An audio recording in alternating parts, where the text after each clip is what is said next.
Welcome to Reality with Kiki. I'm your host, Kiki, and on this channel, we discuss reality TV, celebrity gossip, and viral topics. Please be sure to like, comment, and subscribe if you like our content. You can also follow us on our Facebook page. A link will be in the description box below, and we also have it linked in our bio.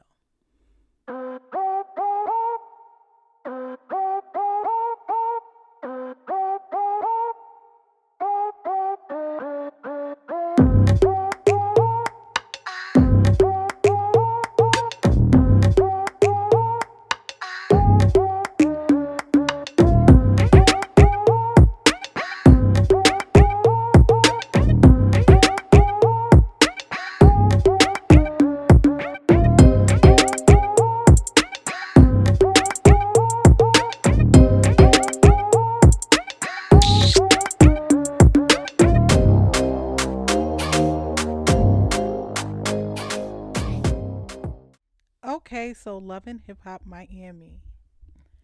So we start this episode off with Trick. He's at Nori's podcast and they are interviewing him and are bringing up different things. So one of the things that they brought up was the Beyonce situation when he said that she couldn't sing. And he's like, that's his opinion.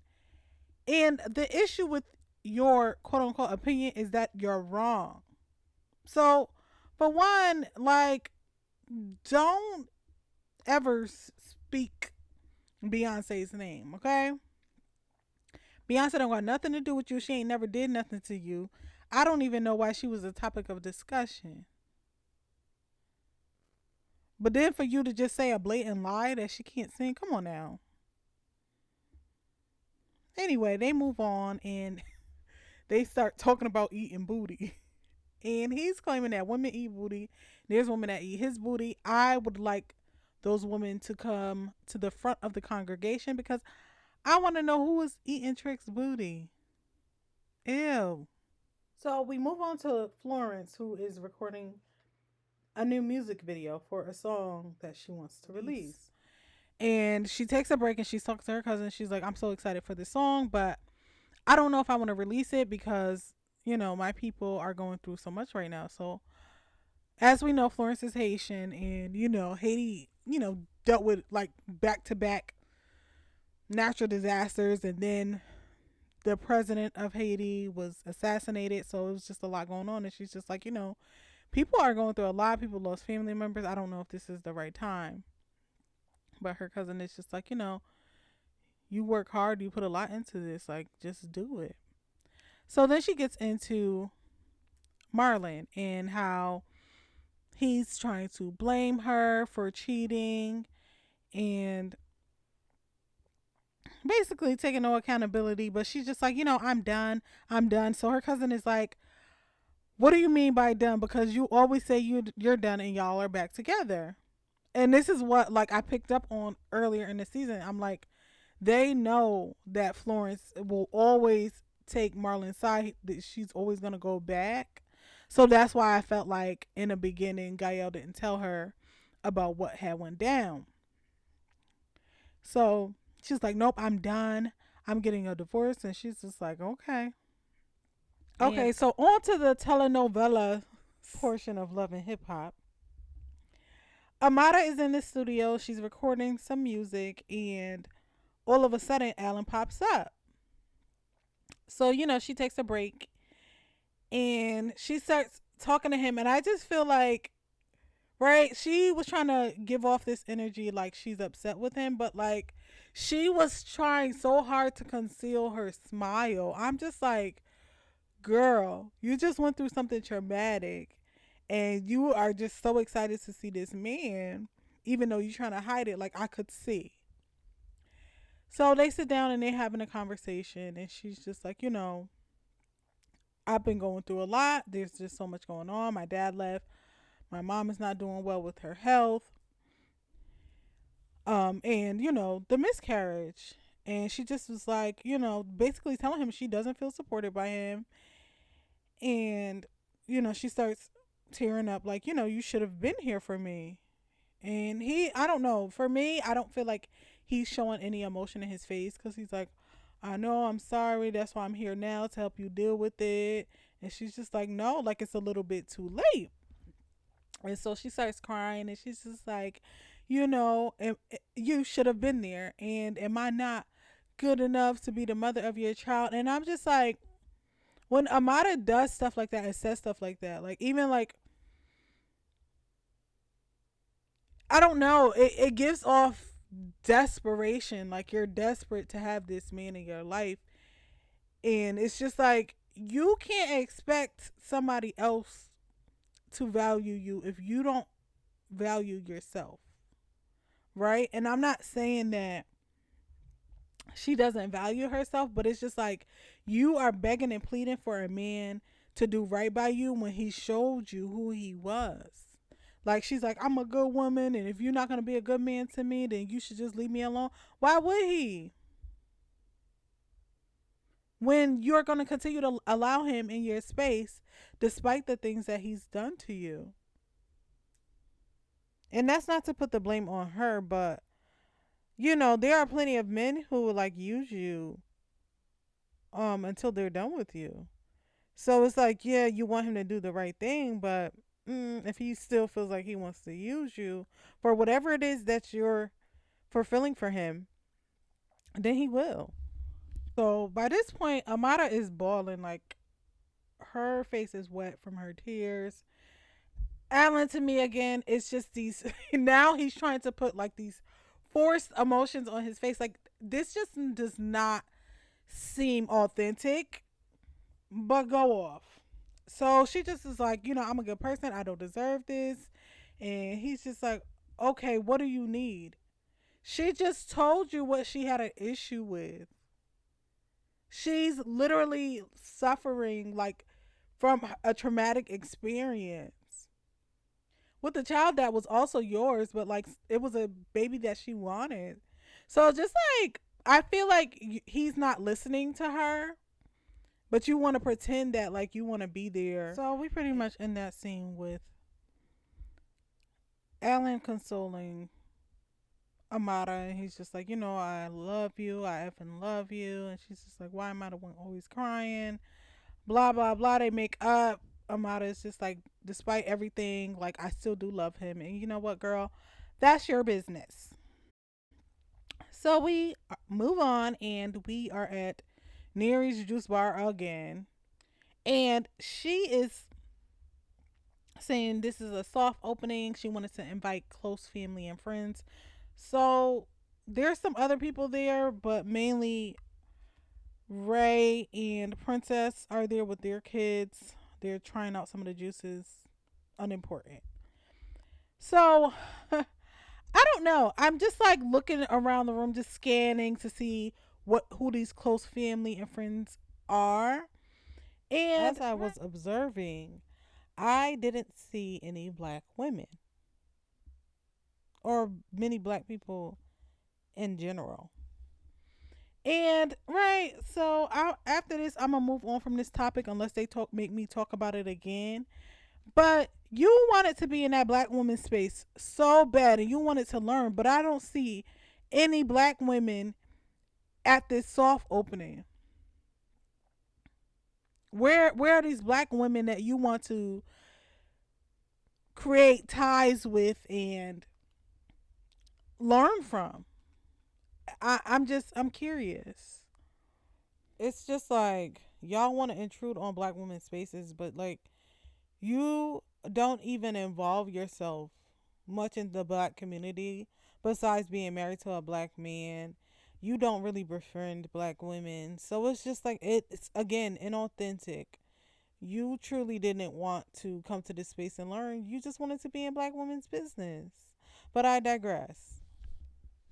And I don't want anybody to say, oh, Princess is a black woman because after what she did to Sheila, she don't count.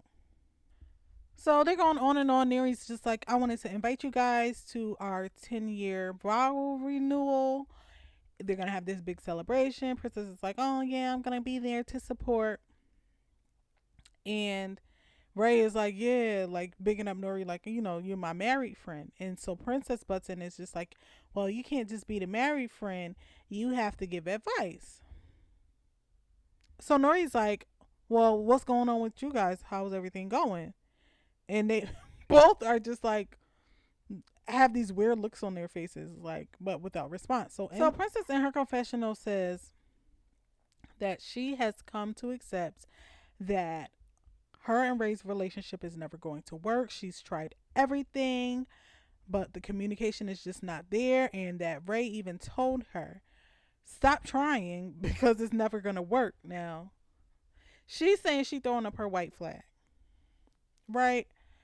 Um, so first of all, that's crazy and bold, but I'm not surprised. Like, he been doing this long before y'all ever been married, so I don't understand why this is the conclusion now. Now you got two kids with him, so he's in your life forever. But also, like, you and I don't know, right? Like, we don't know behind the scenes, but to me it just seems like you fought harder to try to get your non-black friend into a black woman's space than to get your man to act right. So she's like, she's tired of trying to hold on to this false sense of reality and trying to hold things together and probably faking it. She's tired of that. But it's like, so why would you say to Nori that he needs to give Ray advice? Like, what could he do at this point? I think if it's over, there is nothing anybody else can say, especially if they don't even know what's really going on. What's the truth of the matter? Because even in that moment, when Nori asked y'all what was up, nobody had an answer for him. So, all right, so we move on to Bobby. He's back at his aunt's house and he's preparing to have a video chat with his father who's in prison. So he's just like, I haven't officially come out to my father, but I'm sure he's seen me all over the TV. He knows that I'm gay. I'm like, now, Bobby, please. Is that something that really needs to be done? I think it's well understood. We know who you are. So he gets on the call and they are having a conversation. And I appreciated this conversation because Bobby didn't hold back. Like, he wasn't gonna fake the funk for his father. He's just like, it's kind of strange. Like, why at this point you had all this time to reach out to me? Why do you want to talk to me now? And he's just like, you weren't there for me. There were a lot of things that I went through, and the past is the past, but they still happened. And he's like, yeah, I made a mess of my life and I do regret it and all of these things. And he's just like, I just want to tell you that I love you. And he's like, do you love me? And Bobby was just like, well, I have love for you because you're my father, but I don't know you. And I was like, absolutely. Like, you haven't been in his life since he was a very young child. Why would you just expect him to, love you and just be so excited to, like, try again and give you another chance for you to be his father? And, Bobby's just like, ultimately, like, you have to pay the price for what you did, right? That the onus is not on me, it's on you. And so he asked Bobby to come and visit him, and he told him he had a lot of friends up at the jail. I said, mm, okay, child. So Bobby said he agreed to go and see his father. But so anyway, so Flo pulls up on Marlin because Marlin's best friend was killed in Haiti, and they believe it has something to do with the political unrest. And she is going to support him because she also was close to this friend. So this is hard on the both of them. So she pulls up on him. He comes outside, and they're just talking about his death because she's like, did you hear anything else about, like, how it happened or who did it? And he's just like, he hasn't really heard anything and he is crying, all right? So she pulls him close to her and it's just like hugging him, like, it's okay, we're gonna get through this. And right, so like obviously this is a serious situation. Like this is damaging to him, right? Like your best friend was killed. Sudden deaths are always hard on people. But I'm like, as I'm watching, I'm like, Marlon's going to use this to weasel his way back in. Hmm. So, you know, Flo is just so empathetic. She also is crying, right? But she's just like, I've never seen Marlon like this. This is a breakthrough. Blah, blah, blah, blah, blah. And I'm like, really, girl? Right? Like, this is a hard time, but there's other ways that you could support him than to be the one that he leans on. Because you've always been that person, right? And he still disrespected you and he still cheated on you. So she's like, okay, so I'm going to make some arrangements for you to, fly out to Haiti. So she's like, come on, I'm going to give you a hug. I'm like, girl, you've been hugging him the whole time. She gets out the car and they have an even closer embrace. And he was just like, you know, from this situation, I just been thinking, people can die at any minute, and the ones you love, you need to tell them that you love them. And she's like, mm-hmm. And Marlon is like, I just wanted to tell you that I love you. Flo was like, before this, I was all set on divorcing him. But now that we've had this breakthrough, like her feelings have changed. And it's just like, no. I'm sorry, no. Like what he did was unforgivable. This man literally told you that if it's getting thrown at him, he gonna take it. So he gonna cheat on you whenever the opportunity arises. And this is what it takes for you to just be like, okay, never mind. We could try to work it out again for the 100th time. Girl, girl, bye. And he's like, in his confessional, I realized all the cheating and lying and how it damaged my family. So now all of a sudden, you can recognize that. Child, bye. All right, so we are at Amada's house and she's sitting everybody down at the table. Well, just herself, her mom, and Alan. And of course, she couldn't wait to make him head of the table. Okay, Amada, whatever. And she's, just going through some things, and she's just like, we were going through a lot, but we worked through it. When he first came to Miami, we were not in a good place, whatever. So he is talking to her about how he understands why her mom wants her to be in Miami and he doesn't want to go through any of the things that they have gone through in the past. And she's like, really? And he was like, yeah. She's like, okay, but what are you gonna do to sacrifice for me, like as a man? And he was just like, I'm willing to sacrifice everything. She's like, so you will move to Miami? And he said yes. I'm like, wow, surprise, surprise. I really didn't see that coming. And then he tells her that he has a surprise for her and he proposes to her. Now, he didn't get on a bended knee, and I'm sure he couldn't with them tight jeans he be wearing, but you know, whatever. Amada's in love, happy for her. But it's nice to see somebody happy and in love. Her mom was really happy for her. And I was like, see, that's all mom wanted. She just was like, you need to be having children when you have some stability and you have a stable partner who is there to support you. Previously, Alan was not very supportive. He was not willing to budge. He was not trying to move, but now he is. So, if you do decide to have children in the future, then it will probably be much better, and you guys are going to be married. But now present day, there was an announcement that Amada is pregnant with twins, so I'm sure that that's is probably from her relationship with Alan. And I don't know about the marriage, but definitely pregnant again. So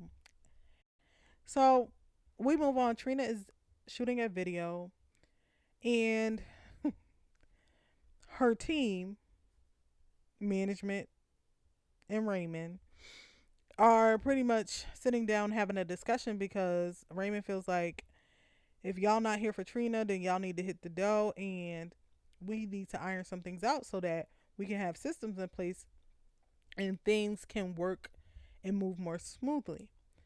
So they're arguing because KD is like, CEO doesn't respond to her, and CEO was like, I respond to every message, and KD and Raymond are like, no, you do not. And I'm like, there's two people telling you that where you're lacking, but you're still claiming that you answer all the text messages. But KD is just like, it's problematic. Like, we need to be in communication because we are management.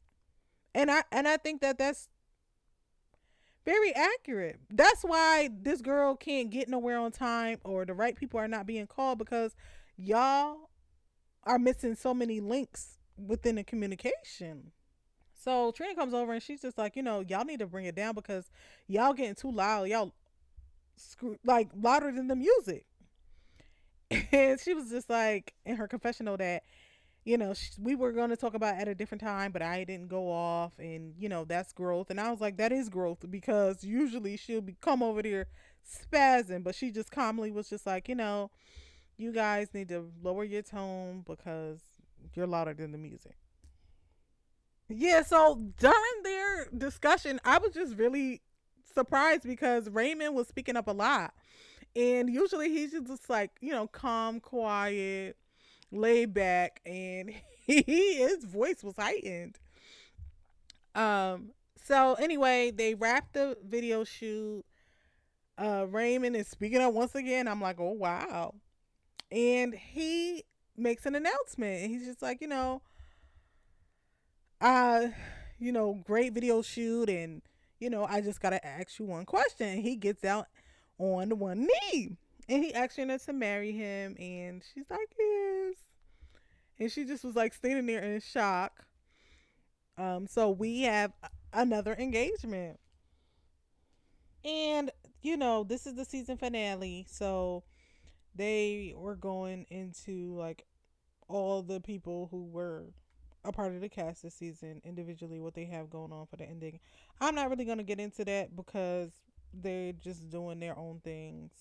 They try to make it a happy moment, and they ended it with Amada on the toilet with a pregnancy test. Telenovela, I'm telling you.